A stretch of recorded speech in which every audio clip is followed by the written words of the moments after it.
शेतकऱ्यांनी अडवलेली कांदा एक्सप्रेस अखेरीस दिल्लीला रवाना झाली। शेतकऱ्यांना भीती होती की ही कांदा एक्सप्रेस कांदा घेऊन दिल्लीला गेली तर बाजार भाव पडेल।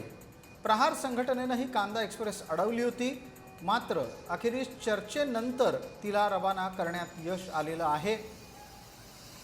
कांदा एक्सप्रेसनं रवाना होण्यापूर्वी प्रहार संघटनेनं आक्रमक भूमिका कशी घेतली होती ते ऐकूया।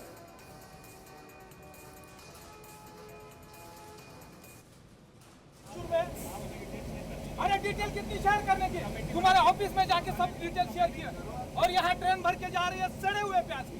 अरे काय के कमाल के ऑफिसर है, कितना पड़े हो आप? तो सड़े हुए के लिए अरे तुम्हारी वजह से किसान आत्महत्या करा, क्यों हाथ नहीं लगाने का? क्यों नहीं लगाने का हाथ? साला ह्याच्यात सडलेला कांदा आहे, चांगला कांदा शेतकऱ्याच्या घरी पडलेला आहे। हा जो आहे तो सडलेला आहे। मग चांगला कांदा घेऊन जाण्यासाठी कोणती ट्रेन आहे? आम्हाला या ट्रेन मध्ये चांगला कांदा आहे का? कुठल्या सेंटरवरून यांनी तो कांदा आणलेला आहे? कोणत्या शेतकऱ्याने त्या सेंटरला कांदा दिलाय? एवढी माहिती द्यायला यांचा पारदर्शक कारभार घाबरतो का? गेली 5 वर्ष हा कारभार घाबरतोय।